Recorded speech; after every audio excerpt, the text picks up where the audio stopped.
Soy Fernando Díaz Villanueva, hoy es 15 de junio de 2022 y esto es La Contracrónica.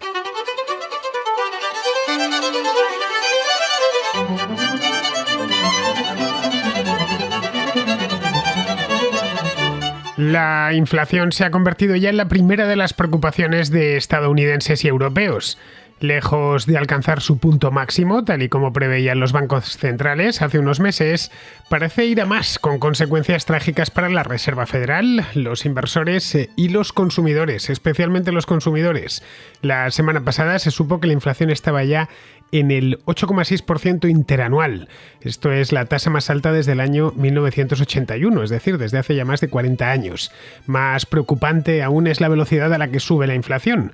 Los precios están subiendo a un ritmo de un 1% mensual. A las malas noticias se sumó una caída en la confianza del consumidor a un mínimo histórico. La causa principal es la inflación, que es obstinadamente alta. Los consumidores esperan que los precios suban aún más, ya que la inflación se ha contagiado a toda la economía.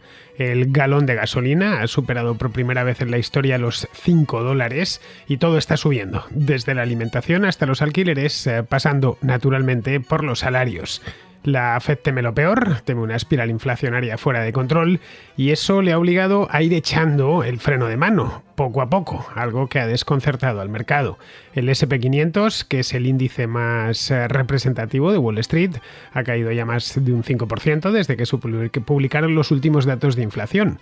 Las acciones tecnológicas están siendo las más castigadas, desde Amazon hasta Tesla se han desplomado todavía más que el promedio. Y para algunos activos de alto riesgo, la carnicería ha sido mucho peor. El precio de Bitcoin cayó más de un 10% este lunes, poco después de que Celsius, una plataforma de criptomonedas, detuviera todas las retiradas debido a las condiciones extremas del mercado. Esto es textual.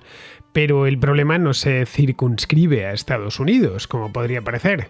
Al contrario, esto es mundial. En el Reino Unido, el índice de precios al consumidor ha aumentado aún más rápido, alcanzando un ritmo anual del 9%. Algo similar sucede en la Unión Europea, que registra máximos históricos de inflación, mientras el euro se devalúa. En algunos países como Holanda la inflación se ha ido ya a los 2 dígitos, está por encima del 10%, y en otros donde temen muchísimo la inflación, como Alemania, está por encima del 8%. El rápido incremento de los precios en los alimentos y la energía es ya, como vemos, un problema global. Los desproporcionados estímulos que los gobiernos aprobaron durante la pandemia, el atasco en la cadena de suministro y la guerra en Ucrania están detrás de esta crisis, que no tardará en tener derivadas políticas de largo alcance. En Estados Unidos habrá elecciones de medio mandato en noviembre, el día 8 de noviembre. Los votantes se están volviendo además contra Biden y contra los demócratas, a quienes acusan de ser los causantes de todo este desorden económico. Biden lleva solo año y medio en la Casa Blanca y su popularidad está muy baja. Solo un 39% de los estadounidenses aprueba su gestión y aún podría ir a peor. La inflación y todos los males que trae de la mano podrían convertir las elecciones de medio mandato, se elegirán también 36 gobernadores en 36 estados, en un desastre para los demócratas que no en vano son los responsables, junto a la Fed, de una crisis que se anticipó con mucho tiempo.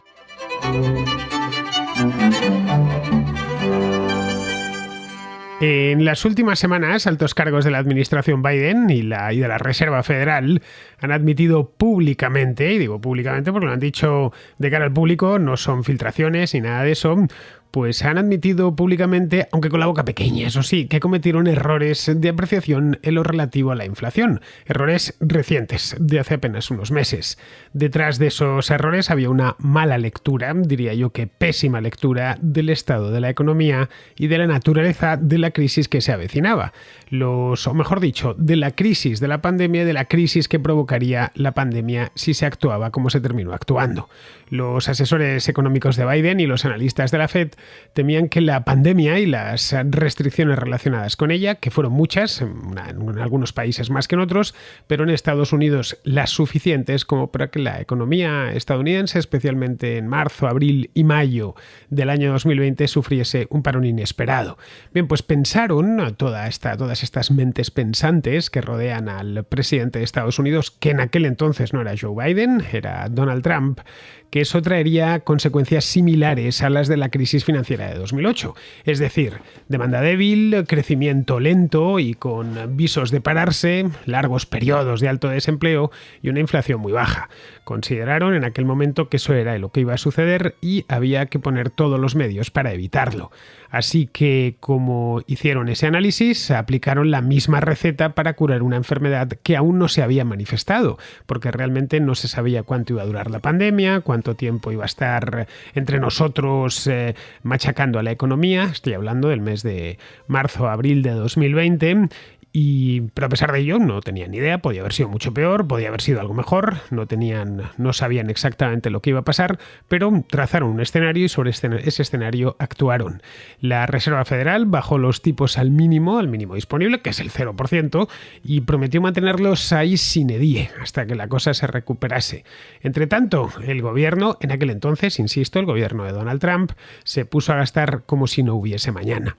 Trump se sabía en aquel momento, vamos a trasladarnos mentalmente hasta aquellos meses tan duros de marzo-abril de 2020, se sabía en año electoral. Las elecciones, esas no se iban a mover, fueron en noviembre de 2020 y apuraba ya sus últimos meses en la Casa Blanca y Trump se quería volver a presentar. Había mostrado ya su intención de optar a la reelección y por lo tanto no quería que las cosas fuesen mal, que esta pandemia que se presentaba al final de su mandato, un mandato que económicamente había ido muy bien, se había alcanzado el desempleo prácticamente inexistente, el pleno empleo, que se conoce de manera técnica o casi pleno empleo. Había unas tasas de desempleo en 2019 en Estados Unidos que eran históricas, pero por lo bajas que eran. No se recordaban desempleos tan bajos desde los años dorados de después de la Segunda Guerra Mundial, los años 50 o por ahí. Entonces no quería que esta cosa tan inoportuna como la primera pandemia grande en 100 años le pillase desprevenido y al final acabase por arruinarle la reelección. Bien, lo que hizo Donald Trump en aquel momento fue aprobar 3 billones con B de dólares en estímulos. Todo esto lo hizo no por su cuenta y riesgo, lo hizo por su cuenta y riesgo con intenciones electoralistas en buena medida.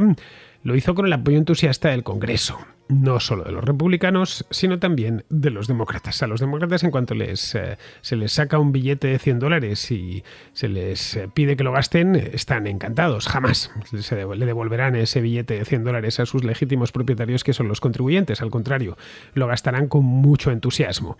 Bien, pues se aprobó ese dineral. En aquel momento andábamos todos confusos, no sabíamos lo que iba a pasar. Sucedió en todos los gobiernos del mundo, en función de sus posibilidades. Las posibilidades del gobierno de Estados Unidos son muy grandes porque no en vano es uno de los países más ricos del mundo y además el país del dólar, así que esa cantidad de dinero no parecía demasiado al lado de una amenaza casi existencial como era la pandemia.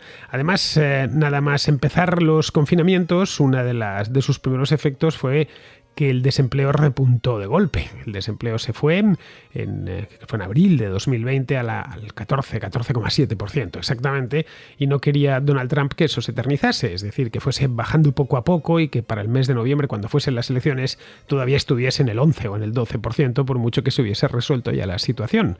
Hacía falta dinero que mantuviese la demanda alta. Es decir, que si los trabajadores se quedaban desempleados, pues que al menos tuvieran con qué gastar y que ese gasto se tradujese en nuevas contrataciones y no tardasen en ser contratados de nuevo.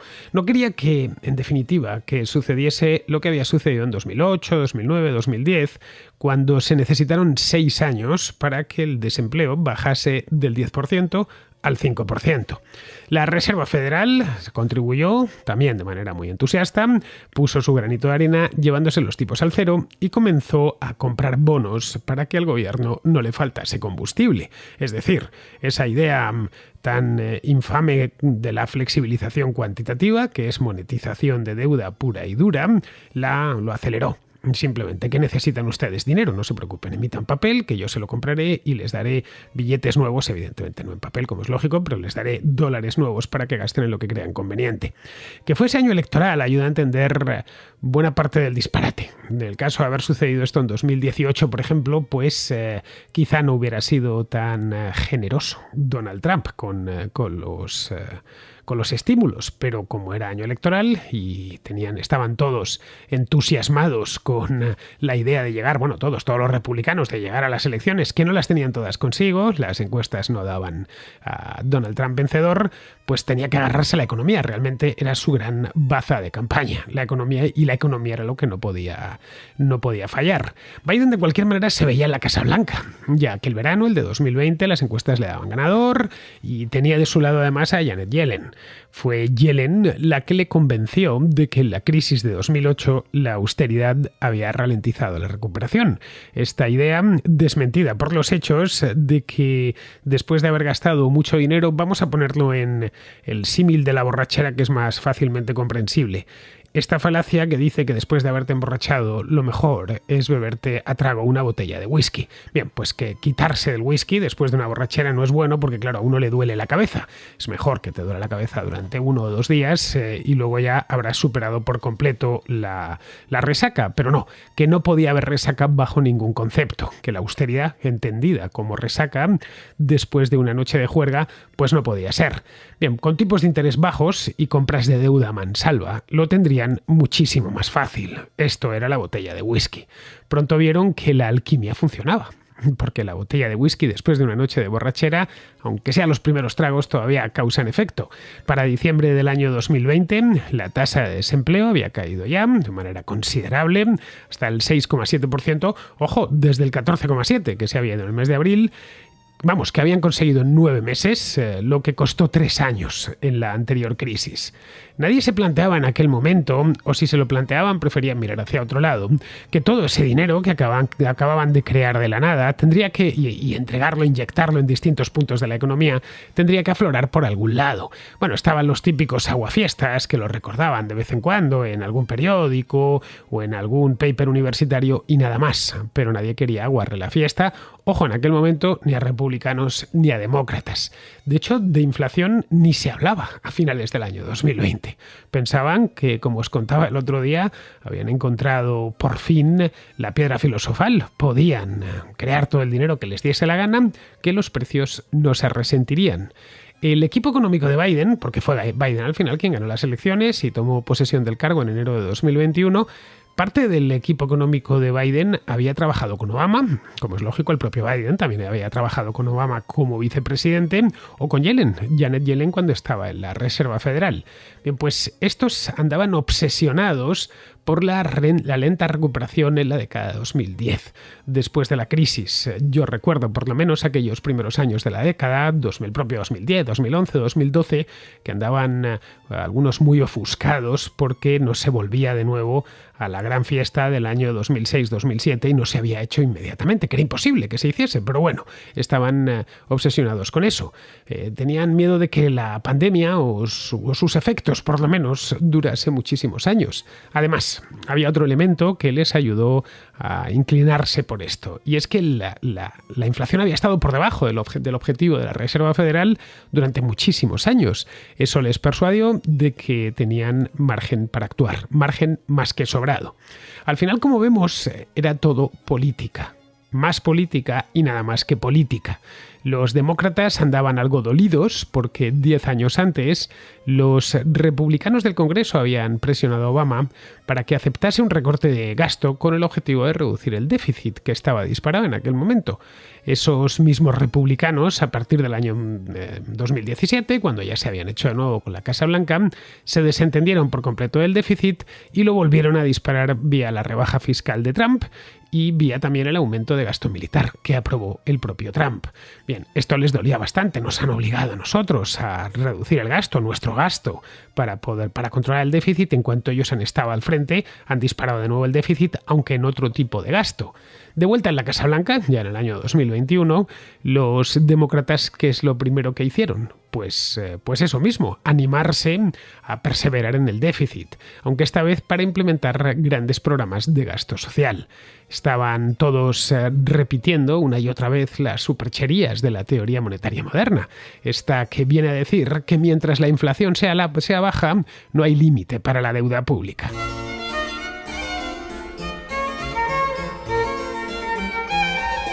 En cierta medida, Joe Biden se veía como una reencarnación de Lyndon Johnson, allá por el año 1964.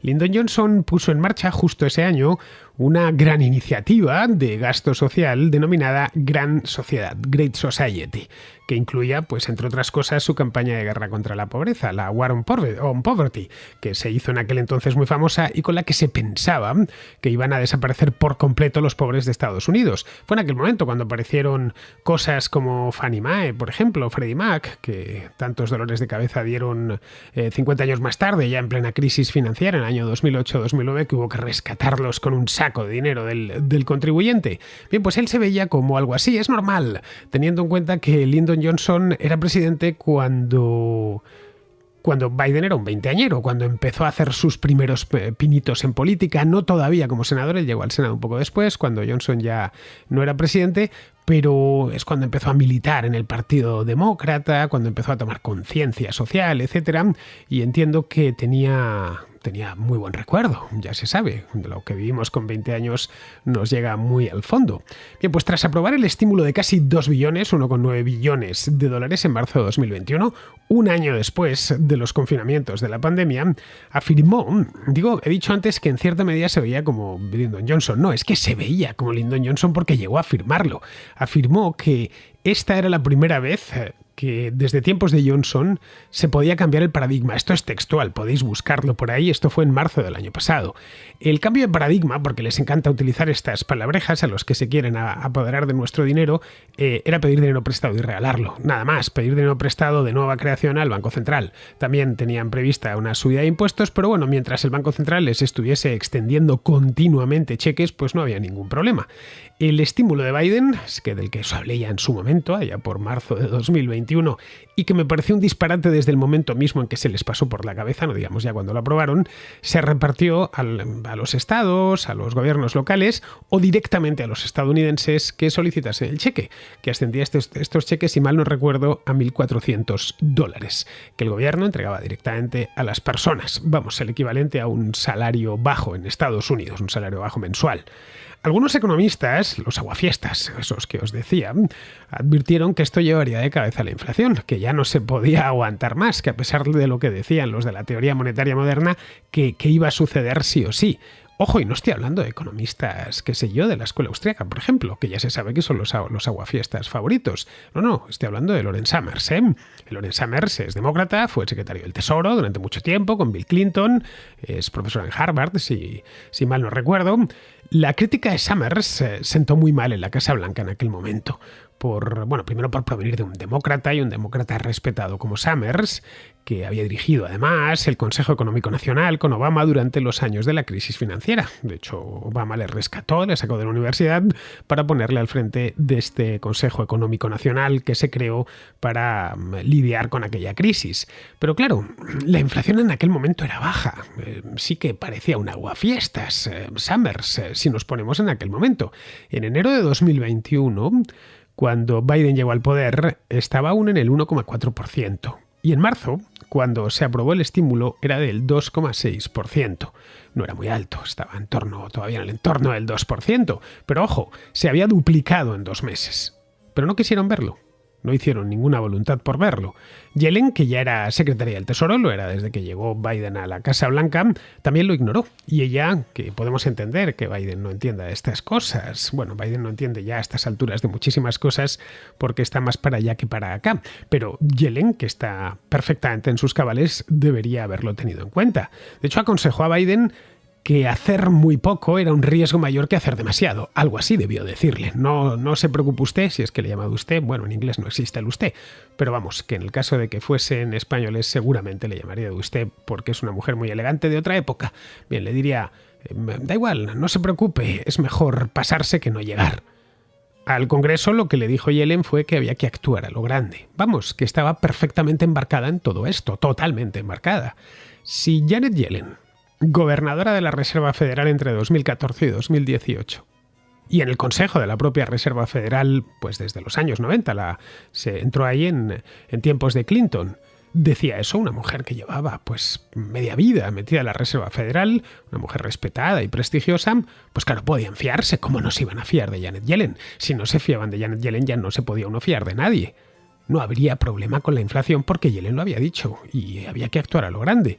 Cuando la inflación ya se puso en junio, estamos hablando, es decir, 3 meses después de aquello, se puso por encima del 5%, en la Reserva Federal dijeron que no había problema, que aquello era transitorio, calentón, porque el desempleo aún era del 5,9% y había que bajarlo todavía más, había que llevárselo como mínimo hasta el 3,5% del año 2019. Esto todo está por escrito, por escrito o televisado. Su teoría era que en el año 2019 había estado en el 3,5% el desempleo sin inflación, luego se podía volver perfectamente, que no importaba la cantidad de dinero que se crease. Vamos, que nada había que temer, que se podía meter mucho más carbón en la caldera o mucho más whisky en el cuerpo. Hasta noviembre de 2021, es decir, siguieron pasando meses, la Reserva Federal siguió monetizando deuda, con una alegría pavorosa además. A pesar de que la inflación interanual estaba ya en el 6,8%, esto es de noviembre del año pasado, estaba ya casi en el 7%. Pero la compra de bonos, como bien saben todos los banqueros centrales y especialmente todos los políticos, crea adicción a ellos y adicción también en el mercado, que se habitúa a un exceso de liquidez. Y hay que ir, pues como con todas las adicciones, como la adicción al tabaco, qué sé yo. Hay que ir quitándolo poco a poco y solo después de mentalizarse mucho para que se vaya uno preparando. Fue entonces cuando Powell anunció que iba a ir reduciendo gradualmente la compra de bonos en aquel momento. La bolsa, que había tocado el cielo en el mes de noviembre, recordémoslo, máximos históricos por doquier, empezó a caer a partir de ahí, poco a poco, al principio también gradualmente, y en marzo, cuando ya concluyó la flexibilización, se derrumbó. Y se sigue derrumbando, porque esto ha sido un derrumbe como el que cae por una escalera, rodando por una escalera. El remate ya lo puso Putin cuando invadió Ucrania el 28 de febrero. Algo que un año antes era impensable, eso es cierto. ¿Quién iba a decir el 28 de febrero de 2021 que Putin se iba a liar la manta a la cabeza y iba a invadir a su vecino? Eso es verdad. Nadie podía ni siquiera sospecharlo. Pero sí se podía sospechar 3 o 4 meses antes. Caray. Por una vez, y sin que sirva de precedente, los servicios de inteligencia de Estados Unidos anticiparon lo que iba a pasar en Ucrania, porque ellos sí que lo vieron venir. Por lo menos con 2 meses de antelación. En diciembre ya lo sabían. Lo tenían clarísimo. Si Putin se metía en Ucrania, se presentaría un problema energético de primer orden, porque claro, habría que sancionarle, no cabría otra.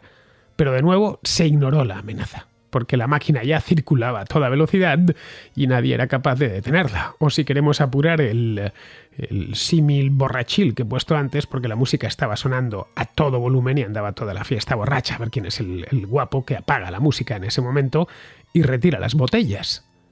Desde entonces, pues todos son llantos.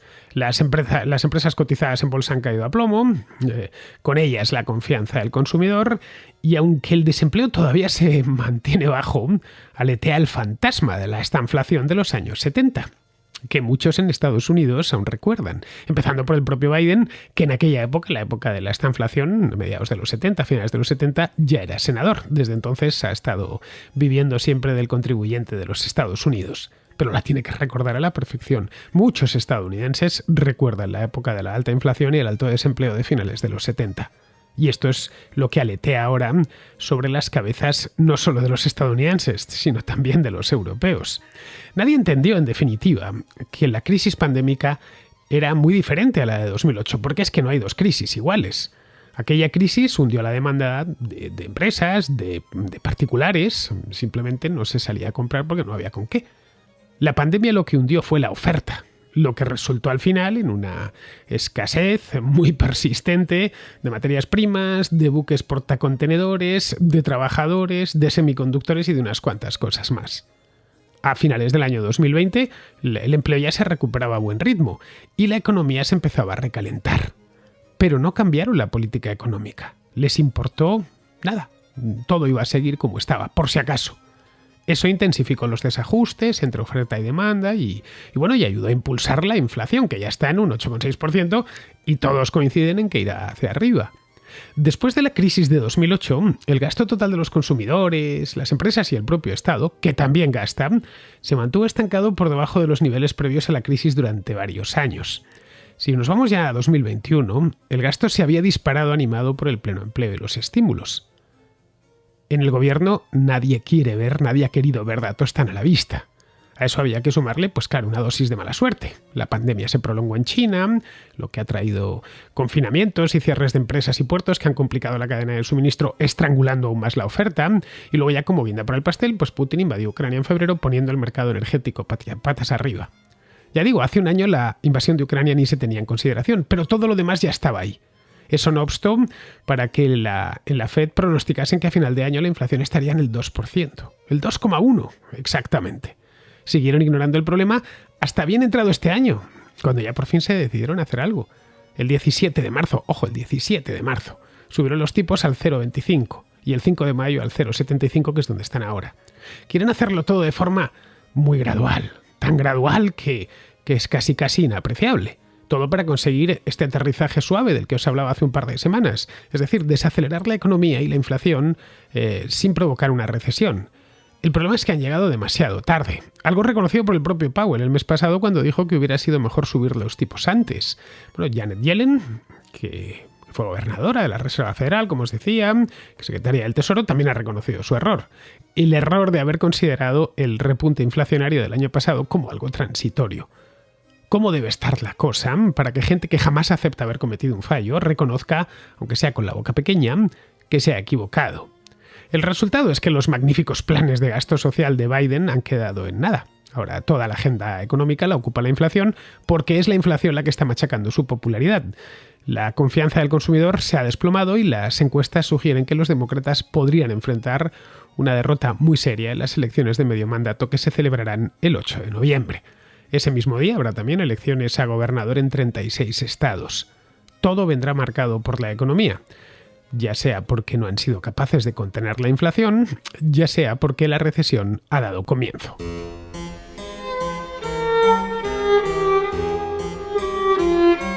Vamos con la contrarréplica. Empezamos con Patricia, que nos trae el tema este del 25% del castellano en los colegios de Cataluña, que lo tratamos la semana pasada, no aquí, sino en la Contra en Directo. Tenéis el vídeo del que se refiere Patricia en el canal de la Contra en Directo en YouTube. Podéis suscribiros y así recibiréis las notificaciones de los directos. Bien, pues Patricia nos cuenta el caso valenciano. Tú lanzaste dos preguntas en esa Contra en Directo. La primera es por qué los independentistas quieren desterrar el castellano de sus vidas, así resumido, y la segunda es por qué las familias no deciden el idioma que desean que se imparta. Al mismo tiempo diste en el clavo con la respuesta, y es porque es un constructo que va de arriba, desde los políticos, a abajo. Aquí, cuando Podemos, PSOE y Compromís pactaron en las elecciones del 2015, ganadas por el PP y consiguieron el poder, Compromís se quedó con la Consellería de Educación. Compromís tiene bien claro que la Comunidad Valenciana tiene que ser un apéndice de Cataluña. Compromís está formado por la coalición Bloque Nacionalista Valencia, es decir, los independentistas, aunque más bien es catalán, hasta nuestro alcalde es de Manresa, de Barcelona, y Izquierda Ecologista de los Verdes. A Compromís lo votó en las últimas elecciones el 12% del censo, 439.459 personas de 3.646.000, es decir, que de cada 10 personas una lo ha votado. Es decir, muy pocos. Y estos son los que impulsan la ley que promueve el plurilingüismo en la Comunidad Valenciana. Esta ley establece unos porcentajes mínimos de las 3 lenguas que quiere promover. 25% de las horas lectivas sería en castellano, otro 25% mínimo en valenciano y entre un 15 y un 25 máximo de inglés. Y dirás, bueno, qué bien, pues nada, el máximo de inglés el 25 para que sea más equilibrado, un 37 en valenciano y un 37 en castellano. O bien podemos dejar un margen del 10% de fluctuación entre el valenciano y el castellano. Depende de la zona, si es más valenciano parlante o menos. Pero es que la realidad es que gracias a la desinformación de las familias, fruto de las AMPAs politizadas que controlan los consejos escolares, nos encontramos en la mayoría de colegios con que el inglés es el mínimo, el 15%, y suele haber entre un 25 y un 30 de castellano y un 55 y un 60 de valenciano. Y aquellos centros que no suban el porcentaje, que no alcancen y además no lo suban, se encuentran con los siguientes problemas. Uno, que la dirección del centro corre el riesgo de no ser renovada en las próximas elecciones si no sube la puntuación hasta llegar a un 50 o un 60. ¿Y cómo? Porque la mayor parte de la puntuación que recibe un proyecto educativo del centro en unas elecciones proviene de la administración. Pues si no les afina la administración, iba a decir, te comes un mojón. Dos, porque la Consellería tiene unos consultores lingüísticos, una policía lingüística que digo yo, que vigilan que cada año suba ese porcentaje. Tres, porque hay unos controladores por parte de la Consellería que está en la PGA, que es la Programación General Anual, que tiene que aprobarse al principio de curso y que lo aprueba precisamente los miembros del Consejo Escolar. Y cuatro, desde la plataforma Per la Llengua del País Valencià. Cualquier organismo que oigáis País Valencià es versus independentistas. Bien, pues esta plataforma pertenece a la Escola Per la Llengua Catalana y allí encontramos a Carmen Forcadell. Si miras en la web, ahí sale, que está condenada por el Tribunal Supremo por delitos de sedición y malversación por el 1 de octubre. Pues esta identidad está en los colegios a través de las AMPAs que fomentan les trobades, por ejemplo, que es una fiesta en donde luce la bandera catalana en vez de la valenciana. Pues esta identidad realiza informes y publica y señala los centros cuyo valenciano está por debajo del 50%, pese a que la propia ley dice la escuela tiene que reflejar la realidad social, pero tiene también que introducir las correcciones oportunas para conciliar el interés general. Esta frase tiene delito porque realmente es como, sí, claro, aceptamos las características de cada zona, sí, pero hay que corregirlas, con lo cual, digamos que esta ley no es para dar la oportunidad a los valencianos o a los que residan en Valencia de conocer la lengua, es casi como la obligación de tener que aprenderla. Pasamos de ser un derecho a ser un deber. En la Comunidad Valenciana, según este mismo preámbulo de la ley, el 30% es plenamente competente en valenciano y un 6% en inglés. Y el déficit yo lo encuentro en el inglés y sin embargo todos los medios lo vuelcan en el valenciano. ¿Por qué? Pues porque todos sabemos que responde a la hoja de ruta política que va ligada al proyecto independentista de los Països Catalans. Disculpad que me haya extendido tanto, que podría estar horas desarrollando este tema, hablando también del Caballo de Troya, que es la Academia Valenciana de la Lengua. Nos la coló Aznar en 1996 con el pacto con Pujol. Y año tras año pues, se encarga de eliminar palabras y expresiones valencianas, sustituyéndolas por palabras catalanas para normalizar la lengua, ¿no? En fin, que esto sabe mucho también Jano García y me encantaría que se tratase el caso valenciano, como podría ser el balear, en una contra en directo. Un abrazo y un saludo a todos los oyentes. Me reafirmo en lo que decía en aquel directo. Qué manía con fijar las cosas desde arriba con lo fácil que se resuelven desde abajo. Si dejas que los profesores escojan la lengua en la que van a impartir su clase, se resolverían muchos problemas. Unos lo harían en valenciano, otros en castellano y todos están contentos. Si los padres ven que, no sé, en el colegio de su hijo hay muchos profesores que imparten la clase en castellano y prefieres que sea en valenciano, pues le cambias de colegio y asunto zanjado. Podríamos pensar que, claro, teniendo en cuenta que los profesores suelen ser de izquierdas y nacionalistas, al menos en Valencia, pues casi todos se decantarían por el castellano. Ojo, que eso es mucho presumir, pero bueno. Pero es que al final el profesor lo que quiere es que se le entienda y así transmitir sus conocimientos de matemáticas, de historia, de biología, de cualquier cosa. Seguramente pues miraría cuál es la lengua mayoritaria del aula y escogería una lengua u otra o emplearía ambas, que es lo común en las regiones bilingües, como sucede en Cataluña, en Valencia o en Galicia. Lo natural es la diversidad. Eso es lo que nace desde abajo. Lo artificial es la uniformización. Eso solo se consigue desde arriba con normas coactivas y planificación. Y eso es exactamente lo que hacen los gobiernos con la educación. Bien, vamos ahora con Diego de Chile, que nos habla de la Convención Constituyente en su país. Porque hay mucha gente dentro de la cual yo me encuentro que estamos bastante desilusionados del proceso. Quizás no tanto del texto, que igual hay cosas que no me gustan, pero el proceso ha sido bastante feo, ha sido con muchas cosas, con muy poca seriedad, con gente que dice estar preparada y cuando tú escuchas sus argumentaciones, la verdad, hasta un ciudadano común y corriente que no tiene formación en leyes puede rebatirlo fácilmente. Con muchas cosas ya fuera de lugar, o sea, gente haciendo fraude, gente disfrazada de Pikachu o de dinosaurio. Esas son ya las cosas más bizarras, ¿no? Pero también mucha desilusión de mucha gente que estamos al final en el limbo.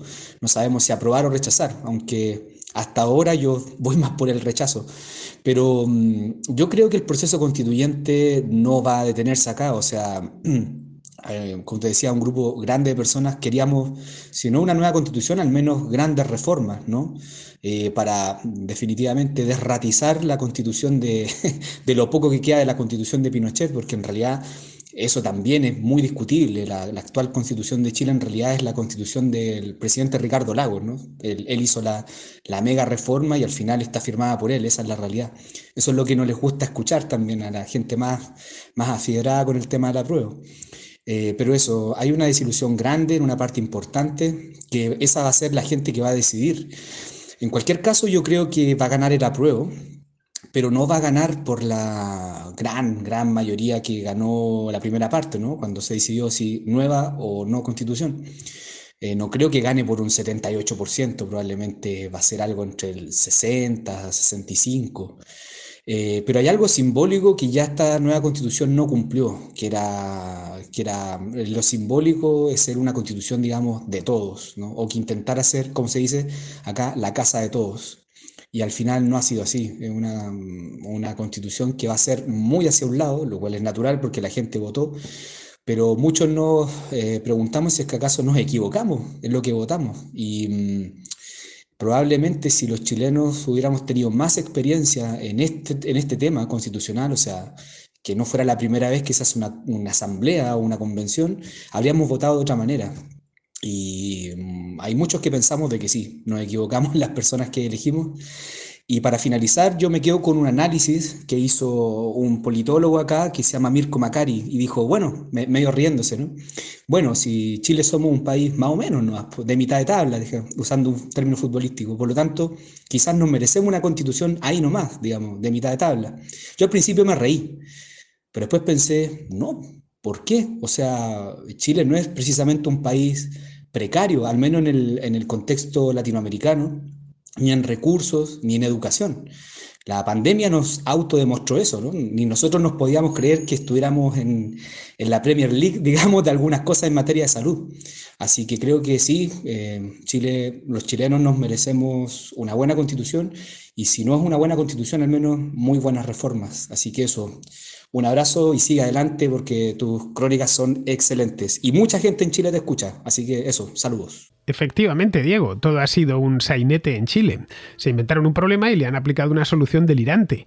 La Constitución chilena, la actualmente vigente, ha sufrido más de 50 reformas, 52 creo, desde que fue aprobada en 1980 y han ido reformándola para ir adaptándola a los tiempos. Seguramente necesitaba alguna más, no digo yo que no, pero Piñera tiró la toalla a la primera y aceptó el reto sabiendo que eso era abrir la caja de Pandora. Y de esa caja ha salido lo que ha salido.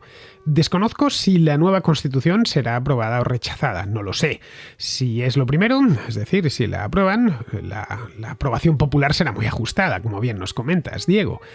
Algo no muy recomendable en el caso de una Constitución que, como ley fundamental del Estado, ha de ser aceptada por una inmensa mayoría, no lo sé, el 80, 90, 95%. Una constitución a la que se ha opuesto el 40 o el 45% de los votantes, pues es una constitución que deja fuera a casi la mitad del país. De ser rechazada también sería un problema, porque habrán tirado 3 años a la basura y habrá que empezar de cero, seguramente con una reforma de la Constitución del 80. Pero ahí habrá una parte del espectro político chileno que se oponga, porque han tocado el cielo, han hecho su propia constitución y tendrán que volver a la tierra, y eso no le gusta a nadie. Vamos, el que ha aprendido a volar no quiere volver a caminar. Vamos, que sea lo que sea, el conflicto me temo que se mantendrá durante muchos años. Bien, pues vamos a continuar. Vamos ahora con Alberto de México, que nos habla de Bitcoin. Tengo una pregunta muy personal. Bueno, no tanto. Y es, ¿por qué no tienes Bitcoin? Tú ya has dicho que no tienes ni un solo euro. Y esto porque has dicho que no lo entiendes del todo. Y te digo, entenderlo del todo, pues es prácticamente imposible. O sea, entender la blockchain, entender, pues, los gráficos, cómo se tradea esta moneda. O sea, es prácticamente imposible, pero tú entiendes perfectamente cómo es la emisión de dinero fiduciario. Entonces, puedes entender Bitcoin perfectamente. Y no quiero convencerte de que sí metas y guardes $1 tuyo en Bitcoin. Bueno, perdón, €1. bueno, no importa, pero pondré como ejemplo el dólar, porque es la moneda de referencia para Bitcoin hoy en día. Yo sí que tengo algo de Bitcoin, pero o sea, no tengo un Bitcoin completo, no me alcanza, no me puedo permitir ese riesgo de comprarme un Bitcoin completamente, pues no tengo ese poder adquisitivo, pero tengo mis $100 en Bitcoin en un exchange. Entonces, pues eso ahí lo tengo guardado como ahorrado, pero si lo pierdo no pasa nada. Es un dinero que puedo perder y no me afecta en mi economía. Y yo creo que es así como debería de entrarle todo Bitcoiner, o sea, nada de volverse loco, vender tu casa, pedir un préstamo de 100,000 euros al banco para cambiarlos por Bitcoin, no. No, no, no. O sea, el dinero que puedas perder, velo invirtiendo en Bitcoin.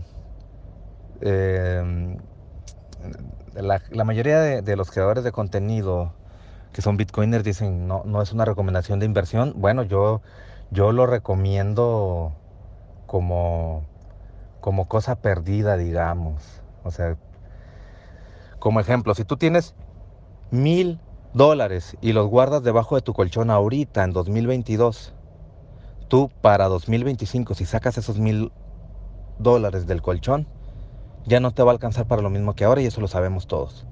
O sea, si ahorita te alcanza, por decir algo, para un iPhone, como ejemplo, el más nuevo, o bueno, un celular, el que sea, uno que cueste 1,000 euros, $1,000,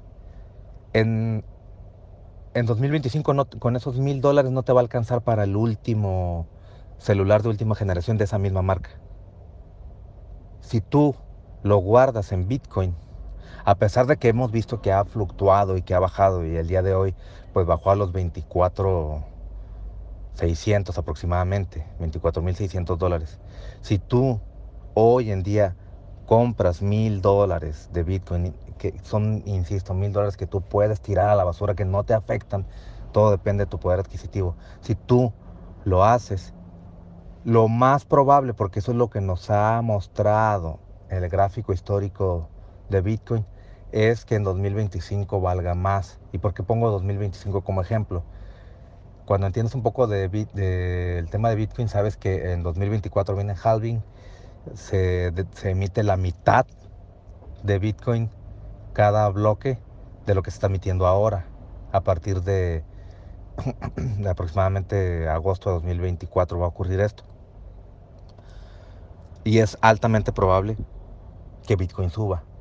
Y entonces, si tú guardaste esos $1,000, pero en vez de debajo de tu colchón los guardaste en Bitcoin, es altamente probable que en 2025 ya no te va a alcanzar para un iPhone. Te va a alcanzar tal vez para 2 o para 3. Probablemente esos $1,000 en Bitcoin de ahora, en 2025, vayan a valer $4,000. Con todo y la inflación y todo lo que esto implica del dólar, tendrás más dinero del que tienes ahorita. O por lo menos estarías reteniendo el valor. Que si te salva de la inflación, tal vez no. Tal vez no puedes escapar de la inflación con Bitcoin, pero sí que es una buena opción para guardar dinero. A largo plazo, no a corto plazo, porque fluctúa mucho. Bueno, Alberto, me traes este tema justo cuando el Bitcoin está por debajo de los $25,000. Bueno, 22.000 estaba ahora mientras preparaba el programa, y no sé si seguirá bajando. Desde luego hace unas horas llegó, creo que, a tocar los 20.000. Bien, esto vendría a demostrar que anduve muy acertado cuando decidí no invertir un solo euro en Bitcoin. Ojo, yo esto no lo sabía, ¿eh? No compré Bitcoin porque, como he dicho en muchas ocasiones, desconocía cómo funcionaba aquello. Y ojo, atractiva parecía la inversión cuando estaba el Bitcoin a 50 o a $60.000. A ver, la parte más o menos teórica la entendía y os la expliqué aquí hace años, pero también sé cómo se genera la electricidad en una central nuclear, pero sería incapaz de operarla, o cómo se envía una sonda a Marte, pero no sabría decirte exactamente cómo consiguen llevarla hasta allí y hacerla aterrizar en un punto concreto. Bien, pues con Bitcoin me pasa algo parecido, sé cómo funciona, pero ahí se queda todo. Que sepa cómo funciona, es decir, que entienda lo de la cadena de bloques, la parte teórica, ya digo, fue lo primero que me hizo desconfiar, y no tanto porque desconfíe de la robustez de la cadena de bloques, que no, al contrario, sino porque este mismo método se puede utilizar para otras monedas. Hay un montón de criptomonedas basadas en la cadena de bloques. Esto es una desventaja frente a, por ejemplo, el oro, que es un elemento químico único y reproducible, al menos en la práctica. Puedes crear oro, al menos desde el punto de vista teórico, desde el carbón, por ejemplo. Necesitarías algo así como 1 tonelada de carbón para conseguir 1 gramo de oro y después de un proceso largo y muy costoso. Creo que también han conseguido crear oro en laboratorio, partiendo creo que era de cloruro de oro, al que se le añaden unas bacterias concretas que son las que crean oro nuevo, pero vamos, de forma antieconómica.